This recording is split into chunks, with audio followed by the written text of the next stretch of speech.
또 봄 말씀 사경회 가운데에서 우리 많은 성도님들이 함께 참여했으면 좋겠고요. 강사의 요청으로 인터넷 실황 중계는 하지 않습니다. 녹화도 되지 않고 또 이렇게 올리는 유튜브도 올리지 않습니다. 왜냐하면 이제 대형교회 목사님들이 요즘 좌파 우파 막 이런 나눠져 있다 보니까 한쪽에 뭐 이렇게 발언을 하면은 굉장히 또 예민한 반응도 일어나서 혹시 그런 일들이 일어나면 되지 않기 때문에 오직 우리 대구 동성교회의 말씀 잔치에만 집중하고 싶다고 해서 유튜브는 방영되지 않습니다. 그래서 여러분들 모든 가족들 또 이웃 친지들 이 자리에 함께 참여하셔서 귀한 봄에 말씀으로 말미암아 무장되고 말씀으로 은혜 받고 또 그로 인하여서 하나님께 크게 영광 돌릴 수 있는 복된 시간들이 되었으면 좋겠습니다. 아무쪼록 많은 분들을 또 초대하셔서 이 시간 가운데 나도 은혜 받지만 모든 우리 함께한 믿음의 지체들이 함께 은혜 받을 수 있는 복된 시간 되기를 주의 이름으로 간절히 축복합니다. 자, 오늘 본문의 말씀을 통해서 왜 우리를 주목하느냐라는 제목으로 말씀을 나누도록 하겠습니다. 인생은 늘 누군가 무엇인가에 대해서 시선을 두고 살아가는 것을 우리는 종종 우리 인생을 통해서 살펴보게 되지요. 부모는 아이들이 자랄 때에 아이들이 뛰노는 것을 보지만 아이가 위험한 곳에 가지 않을까 싶어서 항상 시선을 아이에게 두고 이렇게 함께 놀게 된 것을 보게 됩니다. 해변가에 그러다 보면 아이가 혹시 깊은 물에 빠지지 않을까 싶어서 이야기하고 나누지만 시선과 마음 중심은 아이에게 시선이 가 있지요. 또 아이들도 마찬가지입니다. 마냥 뛰노는 것이 아니라 내 부모가 어디에 있는지를 알고 있는 그 바운더리 안에서 부모가 있는 것을 보고 안심하고 마음껏 뛰어노는 것을 우리는 잘 알고 있습니다. 어릴 때 공부할 때에는 공부에 대한 어떤 성적에 대한 시선을 두고 열심을 살아갈 때가 있죠. 커서는 이제 물질에 대해서 성공에 대해서 시선을 두고 살아가는 것을 보게 됩니다. 한 60 정도 지나신 분은 물질이 그만큼 중요한 게 아니고 제일 중요한 게 뭐라고 얘기하냐면 건강이랍니다.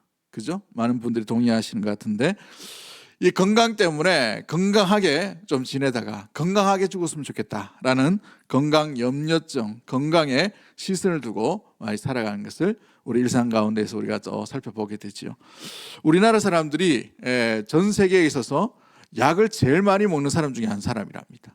각종 비타민이 다 있어요. 뭐 D나 C나 뭐 종합 비타민 먹으면 되는데 또 여러 가지 또 있어요. 그죠? 또 뭐 이렇게 콜레스테롤 때문에 또 뭐예요? 오메가 3인가 뭐 그것도 한때 얼마나 유행했습니까? 그죠?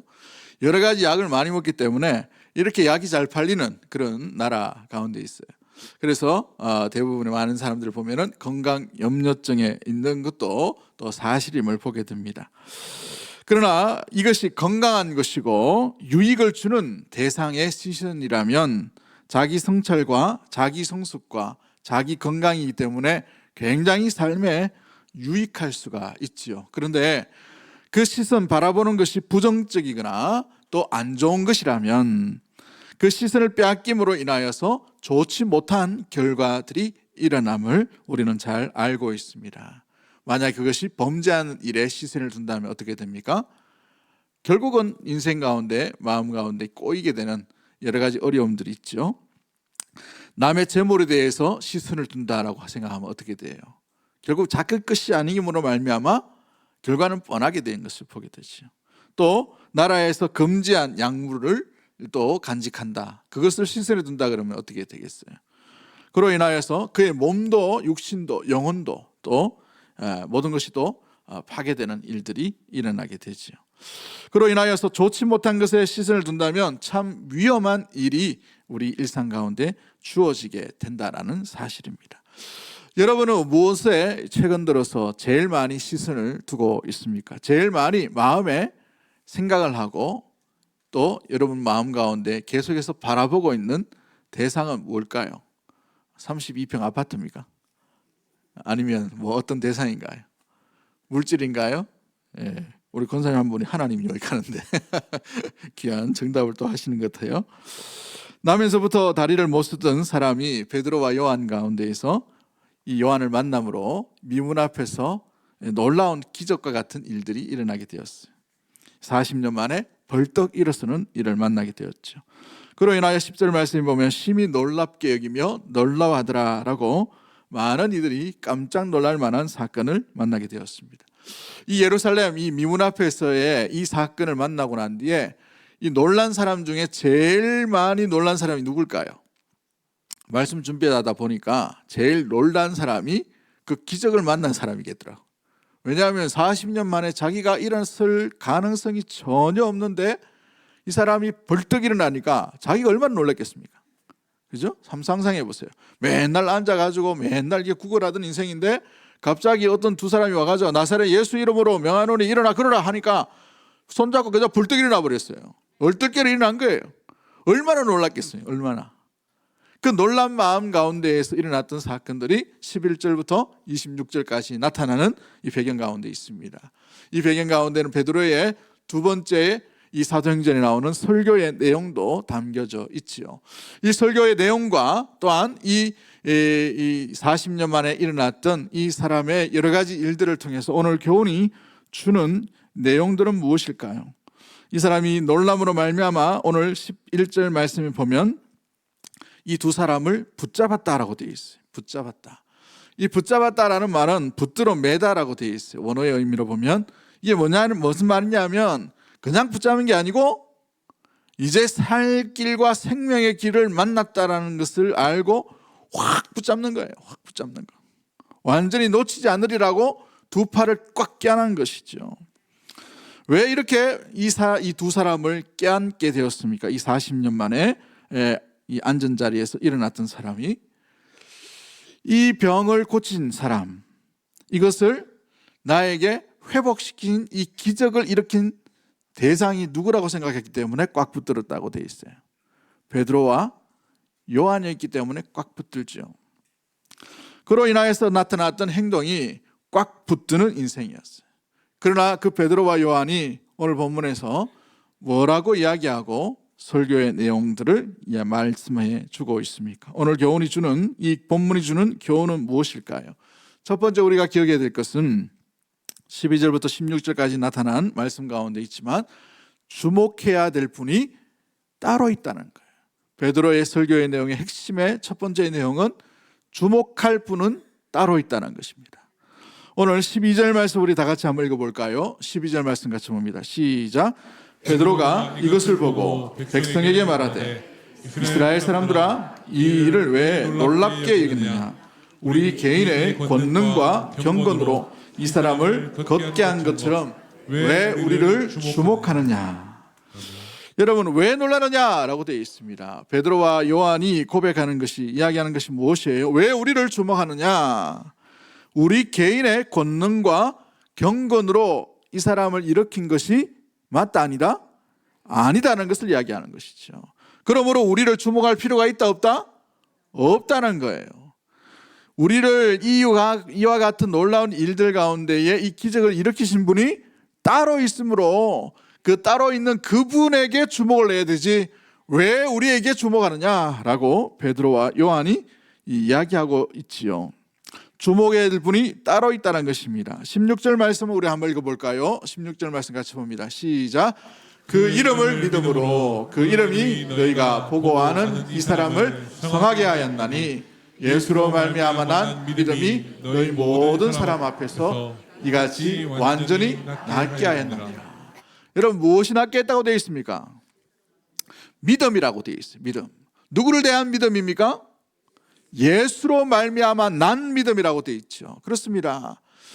믿기는 믿는데 누구를 믿었는가? 예수님을 믿었다는 거예요. 이 찰나의 순간 가운데 나사렛 예수의 이름으로 하니까 예수의 이름을 믿고 그 찰나의 순간에 벌떡 일어났다는 것이죠. 그러므로 내가 고친 것이 아니라 내 실력이 아니다는 것을 베드로와 요한이 말함으로 말미암아 고치신 분이 따로 있으므로 그분을 믿음으로 말미암아 이와 같은 믿음의 역사와 믿음의 능력과 믿음의 기적이 일어나게 되었다는 것을 고백하고 있다는 사실이에요.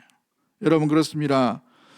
여러분 자기가 한 것이 무엇인지를 분명히 알고 자기가 할 수 없는 일이 무엇인지를 알면 우리 인생은 꼬이지가 않아요. 겸손할 수 있게 되어 있습니다. 그런데 자기가 할 수 없는 일임에도 불구하고 자기가 한 것처럼 하면 어떻게 되느냐요? 교만의 모습들이 일어날 수가 있죠.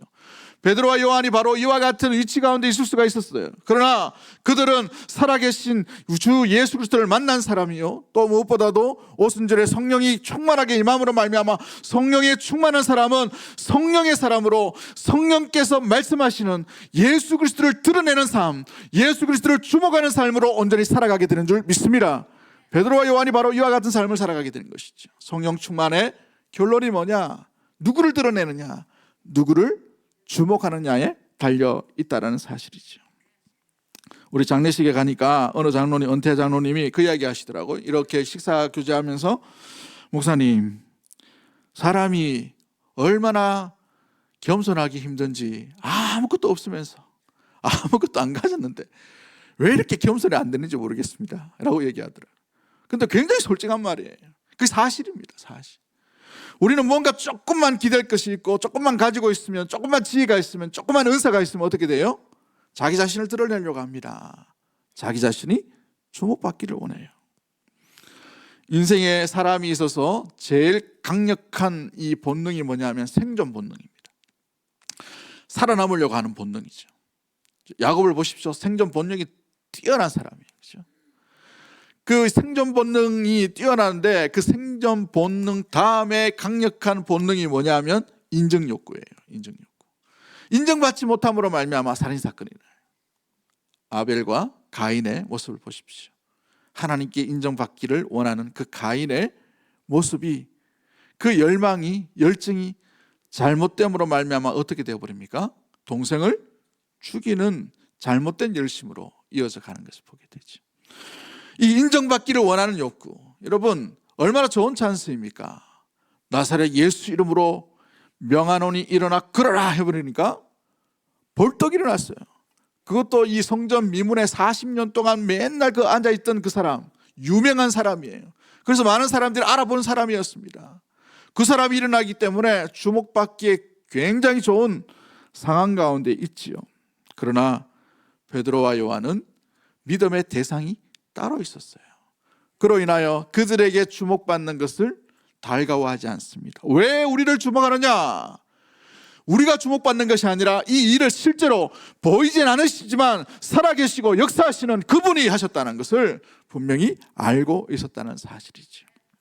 그로 인하여 그분을 소개하고 그분을 나타내고 그분께 시선을 돌리고 있음을 오늘 본문이 말씀해 주고 있는 것입니다.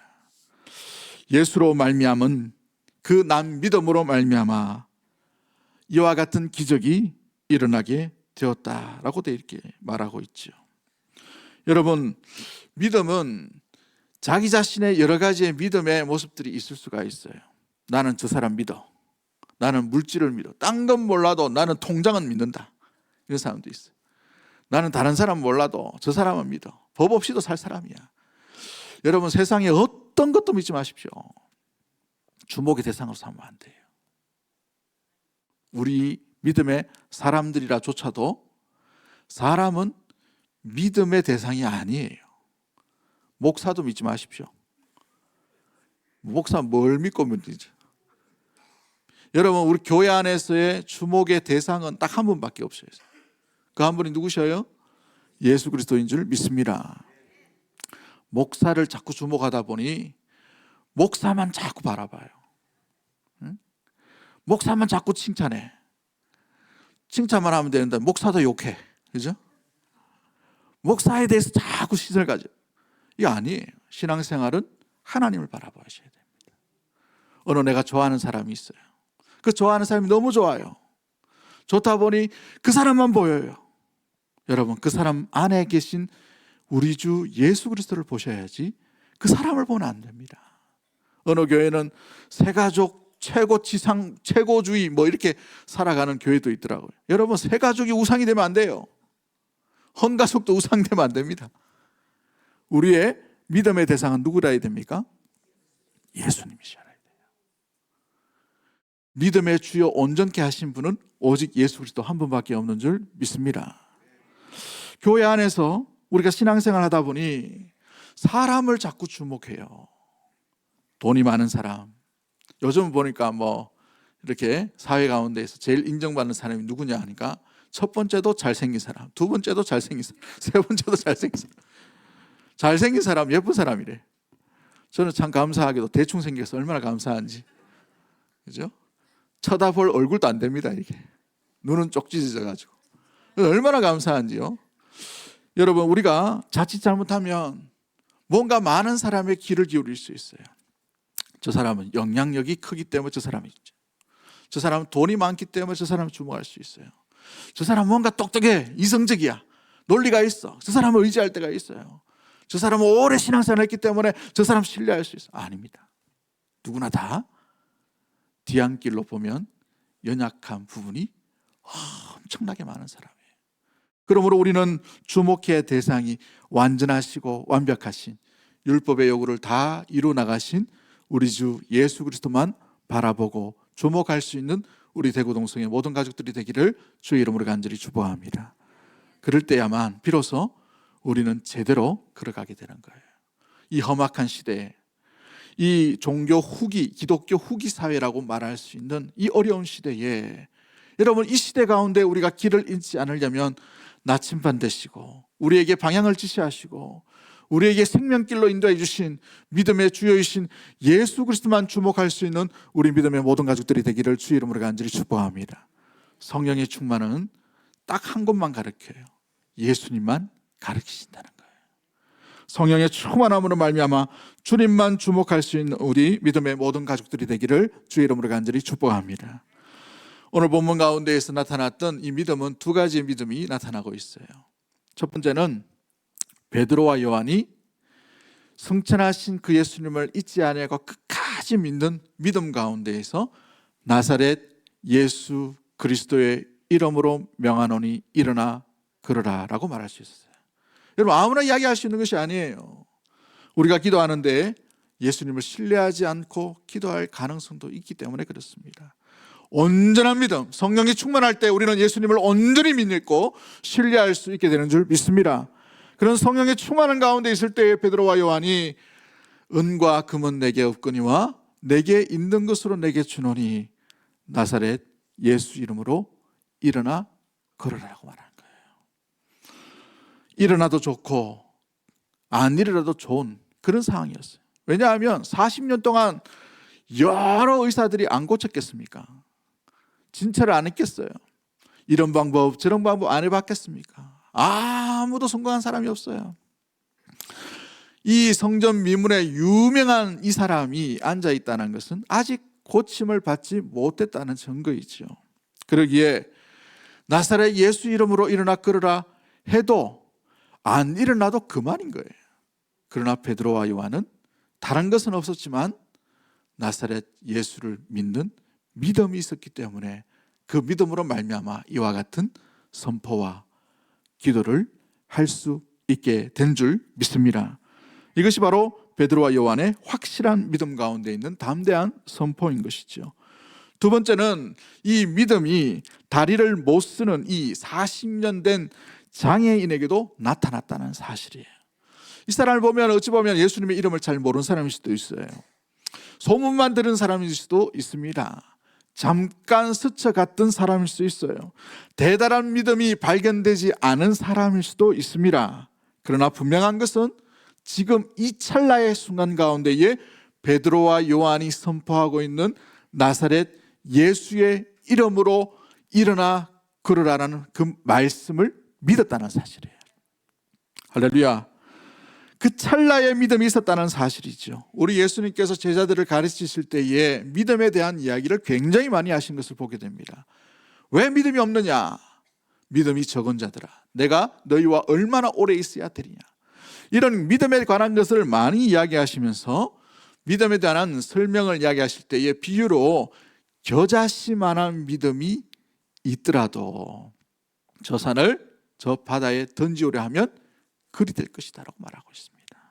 그렇습니다. 우리 주님이 말씀하시는 그 믿음은 온전한 믿음, 그 작지만 찰나의 그 믿음 가운데서도 누구를 믿느냐, 그것이 중요하게 되어 있는 것이죠. 우리 믿음의 성도들 누구를 믿으십니까? 믿음의 대상이 누구이십니까? 그 예수 그리스도만 바라보고 주목할 수 있는 우리 대구동성의 모든 가족들이 되기를 주의 이름으로 간절히 축복합니다. 그러기에 믿음의 역사는 믿음으로 나타나는 줄 믿습니다. 믿음의 대상은 사람이 아니라 오직 주 예수 그리스도임을 잊지 않는 주님만 주목할 수 있는 우리 모든 가족들이 되기를 주의 이름으로 간절히 축복합니다. 두 번째, 오늘 이 본문에서 주는 교훈이 무엇입니까? 그 주목해야 될 분께 나아가기 위해서 베드로가 뭘 얘기합니까? 참되게 회개하라라고 선포하고 있죠. 19절 말씀을 우리 다 같이 한번 읽어봅니다. 19절 말씀 같이 봅니다. 시작. 그러므로 너희가 회개하고 돌이켜 너희 죄 없이 함을 받으라. 이같이 하면 괴롭게 되는 날이 주 앞으로부터 이를 것이라. 아멘. 여러분, 뭐를 얘기합니까? 그러므로 너희가, 정리하죠. 그렇다면 그 주목해야 될 분 앞에 나아가기 위해서 뭘 해야 되느냐? 첫 번째가 회개하고 돌이키라라고 되어 있어요. 회개하고 돌이키라. repent라는 단어를 영어로 쓰는데 새로운 방향으로 전환하라라고 되어 있어요. 새로운 방향으로. 메타노에오라는 헬라어를 씁니다마는 마음을 바꾸라, 마인드 자체를 바꾸라는 거예요. 죄와 함께 살았던 그 마인드, 마음, 자세, 방향을 뉴턴함으로 말미암아 새로운 방향으로 나아가라는 것이죠. 여러분, 그런데 우리 교회에서 보면 계속 목사들의 설교에 보면 회개하라, 회개하라, 회개하라, 회개하라 하니까 굉장히 이게 마음 가운데 귀에 듣기 거북할 때가 종종 있는 것을 보게 돼요. 나는 별로 죄를 안 짓는 것 같은데 자꾸 회개하라, 회개하라 하니까 나는 뭐 살인죄도 안 짓고 뭐 도적질도 안 해본 것 같고 뭐 좀 지으면 거짓말 좀 한 것 같은데, 그죠? 또 마음 가운데 미워한 거 이거 좀 있는 것 같은데 크게 드러난 게 없어요. 근데 뭘 자꾸 회개하라, 회개하라 그렇게 자꾸 이렇게 질책하는 말을 자꾸 할까라고 생각할 수 있어요. 오해일 수 있습니다. 여러분, 그런데 한번 보십시오. 왜 회개하라고 이야기할까요? 회개는 바르게 살라는 것입니다. 회개는 제대로 살라는 거예요. 그러므로 회개의 방향은 생명의 길인 줄 믿습니다. 여러분, 회개하지 아니하고 나아가면 어떻게 됩니까? 사망으로 걸어갈 수밖에 없어요. 죄의 삭은 사망이기 때문에 그러한 것이지요. 우리의 내면에 담겨져 있는 알게 모르게 지었던 모든 죄를 안고 우리는 하나님의 나라로 갈 수가 없는 것입니다. 그러므로 죄 용서함을 받지 않고서는 주님께로 올 자가 없게 되어 있는 것이지요. 그러므로 회개는 빨리 제대로 된 삶으로 돌아오라는 생명의 이야기요, 축복의 이야기요, 사랑의 이야기인 줄 믿습니다. 그러므로 이 회개의 이야기를 들을 때에 우리 마음 가운데에 이번 일주일간 어떻게 살았는지 우리의 내면을 하나씩 점검해 보셔야 돼요. 그래서 교회 올 때마다 우리가 가장 먼저 우리 오늘 장로님도 기도하실 때 있겠지만 참되게 회개합니다라고 얘기하죠. 회개의 거리들이 무엇인지, 죄의 요소들은 없었는지를 하나씩 점검해 보셔야 돼요. 아, 그렇구나. 그때 내가 주님 없이 주님이 싫어하시는 선택을 했구나, 생각을 했구나, 그 마음을 품었구나, 주님 없는 것처럼 소망을 잃어버리고 그렇게 의미 없이 살았구나 라는 것을 되짚어보고, 주여 주님의 임재 아래 다시 나아갑니다, 나의 죄를 용서해 달라고, 그 용서함으로 나아갈 수 있는 그것이 바로 참된 회개의 모습인 것이죠. 그러므로 이 19절 말씀 가운데 회개할 때 두 가지 놀라운 역사가 일어남을 말씀해 주고 있습니다. 너희가 회개하고 돌이켜, 그 다음에 뭐라고 되어 있습니까? 너희 죄 없이 함을 받으라 라고 되어 있어요. 너희 죄 없이 함을 받게 되는 일들이 회개함으로 말미암아 첫 번째 일어나게 된다라고 말하고 있지요. 여러분 보시면은 죄 용서함을 받는다라고 말하지 아니하고 베드로가 어떻게 설교합니까? 죄 없이 함을 받는다라고 아주 특이한 표현을 이야기하고 있어요. 이 헬라 원어로 보면 엑살레이포라는 단어를 쓰는데 영어로 어떻게 번역하면 wipe out이라는 단어를 씁니다. 씻어내다라는 이야기를 하고 있어요. 원어적인 의미로 어떻게 해석되냐면 옛날 고대에는 잘못된 그림을 그리거나 아니면 어떤 잘못된 어떤 벽에 어떤 그 작품을 만들 때에 수정하기 위해서는 어떻게 해야 되냐면 벽을 완전히 긁어내거나 긁어내지 못하는 벽은 어떻게 해야 되냐면 석회를 발라요. 석회를 완전히 다 발라버립니다. 그래서 새로운 작품을 만들어요. 그때 사용했던 이 단어가 엑살레이포라는 단어입니다. 죄 없이 하다, 씻어내다, 홍수처럼 다 쓸려가 버리다, 죄가 흔적도 없이 다 없어지도록 만드시는 것이 바로 회개 가운데 일어나는 역사인 줄 믿습니다. 이것을 우리가 누리게 되는 것이죠. 여러분의 죄 회개할 때에 그리스도의 보혈로 말미암아 흰 눈보다 더 희게 맑게 씻어주시는 역사를 경험할 수 있게 되기를 주의 이름으로 간절히 축복합니다. 두 번째의 모습이 무엇입니까? 새롭게 되는 날을 주셨다라고 되어 있죠. 이와 같이 하면 새롭게 되는 날이 주 앞으로부터 이를 것이다 라고 되어 있어요. 이것은 완성된 하나님의 나라에 대한 이야기를 하지만 우리가 회개함으로 말미암아 그 순간에 죄 없이함을 받고 그 가운데에서 뭘 누리느냐? 마음 가운데 심령 가운데 자유함과 기쁨과 상쾌함과 즐거움과 참된 행복을 누리는 그 순간을 맞이하게 될 것이라는 것이에요. 여러분, 이 단어가 어떻게 되냐? 아나슈세스라는 이 헬라어를 쓰는데 휴식이라는 단어입니다. 휴식, 쉼이라는 단어예요. 안식이라는 단어를 씁니다. 영어로 보면 refreshing이라는 단어를 쓰는데, 여러분, 아주 새롭게 해주는 통쾌한 날, 상쾌한 날을 회개를 통해 주실 것이다 라고 되어 있어요. 할렐루야. 여러분, 그러므로 말미암아 이 회개는 참된 주님의 생명에 요청하시는 요구인 줄 믿는 믿음의 모든 가족들이 되기를 주의 이름으로 간절히 축복합니다. 그 은혜를 누리는 시간이 바로 예배의 시간이에요. 여러분, 이 예배의 시간에 와서 그냥 와서 앉아있지 마시고 주의 생명의 말씀을 듣는 것도 중요합니다만은 이 자리에 와서 여러분의 죄를 주님 앞에 고백하고 그 고백이 주님 앞에 응답되고 상달됨으로 말미암아 용서함을, 죄 없이함을 받은 그 삶 가운데에서 참된 안식, 세상에 줄 수 없는 참된 평안과 기쁨과 또 무엇보다도 쉼과 휴식과 안식을 제대로 누릴 수 있는 대구동성의 모든 가족들이 되기를 주의 이름으로 간절히 축복합니다. 예배의 시간이 바로 그와 같은 시간이 되어야 하는 것이지요. 여러분, 안식을 이 순간에 누리셔야 돼요. 긴장감을 푸셔요. 생각과 마음 가운데 긴장감을 푸십시오. 주님이 주시는 안식, 자유함을 주시는 그 안식을 이 예배의 시간에 마음껏 받아 누릴 수 있는 우리 모든 가족들이 되기를 주의 이름으로 간절히 축복합니다. 마지막 세 번째, 우리 주님께서 이 땅 가운데 오신 것은 선지자들을 통해서 말씀으로 말미암아 복을 주시기 위해 오신 그분이 바로 우리 주 예수 그리스도라고 20절부터 26절까지 말씀 가운데 우리 설명해 주고 있지요. 26절을 보십시오. 왜 예수님께서 이 땅 가운데 오셨다고 되어 있나요? 26절 말씀 보면 그 종을 세워 복 주시려고 라고 되어 있습니다. 복 주시려고, 우리에게 복을 베푸시기 위해 그 종을 우리에게 먼저 보내셨다는 것이죠. 그 종을 통해, 그 종의 말을 통해, 그 종의 메시지를 통해, 그 종의 인격을 통해, 그 종의 성품과 놀랍게 살아가신 놀라운 그 귀한 뒤안길을 통해서 우리는 놀라운 은혜의 복을 받아 누리게 되는 줄 믿습니다. 예수님의 말씀을 통해서 우리는 은혜의 복을 받아 누리게 되는 것이지요. 다른 번역에 보면 이 번역본을 이렇게 되어 있어요. 하나님께서 먼저 여러분을 위해 그 종을 다시 살려 보내주셨습니다. 그것은 여러분을 하나도 빼앗김없이 빠짐없이 악한 길에서 돌아서게 하여 그를 통하여 뭘 주게 하다? 축복을 받게 하려는 것이었습니다 라고 되어 있어요. 축복을 누리도록 하셨다는 것이에요. 우리는 예수 그리스도를 통해서 축복의 놀라운 은혜의 복을 받는 줄 믿습니다. 이것이 바로 우리 그리스도께서 우리에게 주신, 하나님께서 우리에게 그리스도를 주신 이유가 바로 이것인 것이죠. 우리가 주목해야 될 이유도 바로 여기에 있는 것이에요. 그렇다면 우리는 어떻게 악한 길에서 돌아왔습니까? 어떻게 복을 받아 누릴 수가 있을까요? 보이지 않는 그리스도인데 우리는 어떻게 이 귀한 은혜의 복, 축복을 받아 누릴 수 있겠습니까? 이 힌트가 바로 20절부터 26절까지의 말씀, 베드로의 설교 가운데 드러나게 되어 있음을 보게 돼요. 선지자의 말씀을 통해서 20절과 21절, 모세의 예언을 통해서 22절에 되어 있죠. 사무엘을 통해서 23절에 되어 있어요. 아브라함을 통해서 25절에 되어 있습니다. 아브라함의 예언을 통해서라고 이렇게 되어 있습니다.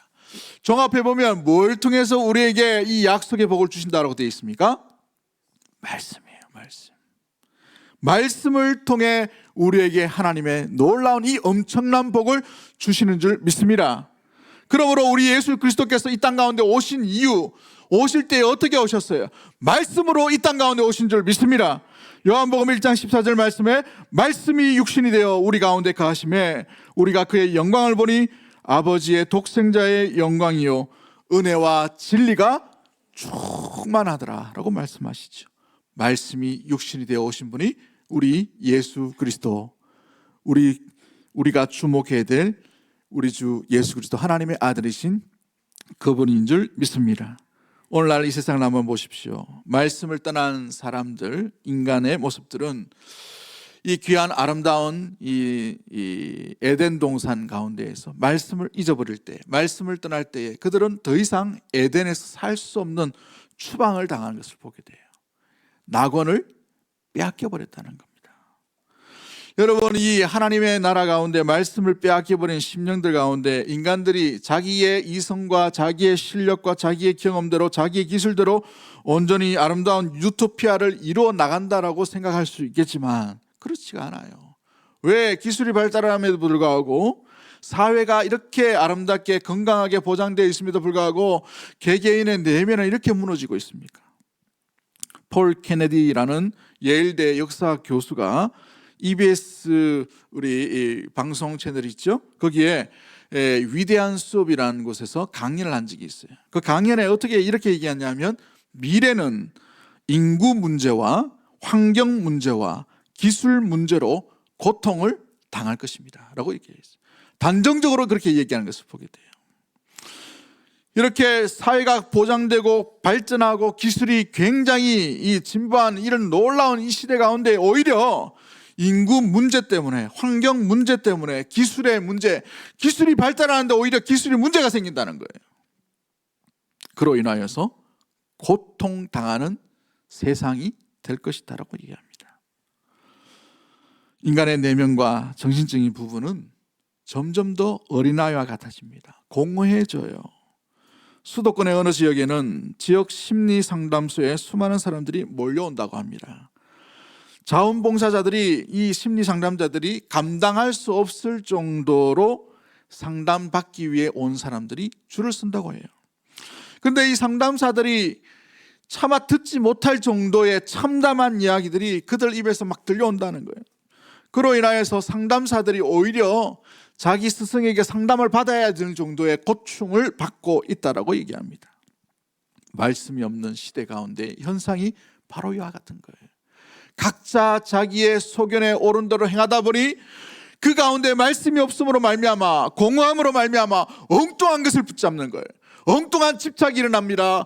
엉뚱한 생각들이 나요. 엉뚱한 우상을 숭배하는 이와 같은 일들이 일어나게 되었다는 것이죠.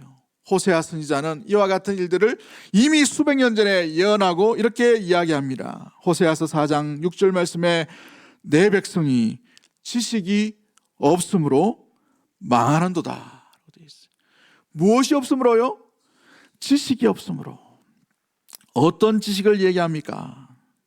하나님을 아는 그 지식.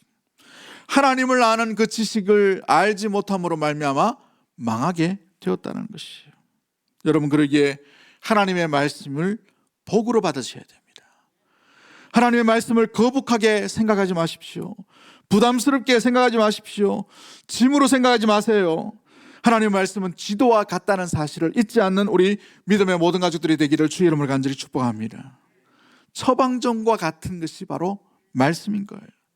망망대해를 비춰주는 그 길을 보여주는 등대와 같은 것이 하나님의 말씀인 것이에요. 말씀을 왜 주셨습니까? 신명기 10장 13절 말씀에 내가 오늘날 내 행복을 위하여 내게 명하는 여호와의 명령과 규례를 지킬 것이 아니냐. 누구의 행복이라고 되어 있습니까?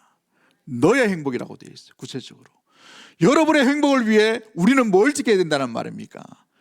말씀의 약속의 은혜의 복을 누리는 약속의 말씀을 붙드는 일들이 우리가 행복해지는 비결이라는 사실을 기억하고, 이 행복이 주의 생명의 말씀으로 오신 예수 그리스도께 있음을 기억하고 예수님을 주목하며 예수님의 말씀 가운데 거하는 우리 대구동성의 모든 가족들이 되기를 주의 이름으로 간절히 축복합니다. 말씀을 맺습니다. 우리가 주목해야 될 상은 우리 눈에 보이는 사람이 아니라 우리 주 예수 그리스도, 이 땅 가운데 우리가 외면하고 우리가 거부했던 그분인 줄 믿습니다. 그러기에 이 땅에 어떤 것도 여러분 주목하지 마십시오. 정치력이 있는 인물을 주목하지 마십시오. 물질과 건강과 명예를 주목하는 그 주목의 심령도 주목하지 마십시오. 우리가 주목해야 될 대상은 믿음의 대상이신 오직 우리 구주 예수 그리스도인 줄 믿습니다. 그분을 주목할 때에 비로소 그분 안에 있는 권능과 능력과 역사가 나타나게 됨을 기억하고 주만 바라볼 수 있는 우리 믿음의 권속과 교회와 성도와 가족이 되기를 주의 이름으로 간절히 축복합니다. 그 주님께 나가기 위해서는 반드시 회개함으로 나가야 됩니다. 회개할 때는 죄 없이 함을 씻음받은 놀라운 자유함과 기쁨을 누리게 되므로 새로운 안식, 새로운 기쁨, 상쾌하고 유쾌한 날, 새로운 휴식과 새로운 평안을 얻게 될 줄 믿습니다. 하나님의 모든 약속은, 곧 말씀은 성도들에게 주시는 귀한 복임을 기억하고 언제나 어디든지 어느 곳에 있든지 어느 위치에 있든지 주의 말씀 안에 거하고 말씀과 함께 살아가는 우리 대구동성의 모든 가족들이 되기를 주의 이름으로 간절히 축복합니다. 우리 이 시간에 찬양 하나 합니다. 은혜는 만나 같아서 어제의 은혜로 살 수 없죠.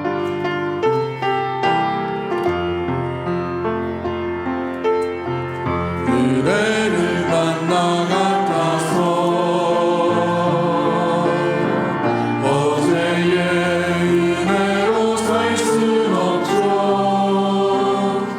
만나의 유효기간이 하루란 것 은혜와 너무 닮았죠. 눈물과 한숨 가득한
한숨이 노래가 되고 불평이 감사가 되고 근심이 찬송이 되는 평범한 일상을 기적의 삶으로 살아가는 은혜 주소서. 우리 이 시간에 짧게 한번 합심해서 한번 기도하기를 원합니다. 무엇을 주목하며 살아가고 있으십니까? 우리의 가장 시선을 빼앗기는 것이 무엇입니까? 우리가 미워하는 그 대상입니까? 아니면 우리의 결핍 가운데 드러났던 물질입니까? 아니면 우리가 잃어버린 건강인가요? 그러나 그 물질도 건강도 사람으로도 채울 수 없는 것은 우리 주 예수 그리스도 안에서 채워질 수 있을 줄 믿습니다. 하나님의 아들이신 그분의 참된 평안과 평강이 있음을 기억하고 우리가 끝까지 우리 사는 날 동안에 주만 주목하며 살아갈 수 있도록 내 믿음이 주께 고정할 수 있도록 주님 인도하여 주옵소서. 우리가 때마다 시마다 알게 모르게 지었던 모든 죄들을 주님 참되게 회개함으로 말미암아 죄 용서함의 기쁨과 그런 말미암아 새로운 날을 주시는 것처럼 기쁨과 자유의 날과 행복과 평안과 귀한 쉼을 누리며 살아갈 수 있는 참된 심령과 그런 예배자 될 수 있도록 도와주시고 말씀 안에 참된 복이 있음을 기억하고 말씀으로 오신 주님 예수 그리스도의 그 생명의 말씀 안에 거함으로 말미암아 이 복을 함께 누리며 복과 상관없는 인생이 아니라 복과 함께 살아가는 축복된 인생으로 온전히 살게 하여 주옵소서. 그러한 심령과 가정과 교회가 될 수 있도록 도와달라고 주신 말씀 생각하며 주여 한번 외치고 동성으로 합심해서 한번 기도하도록 하겠습니다. 주여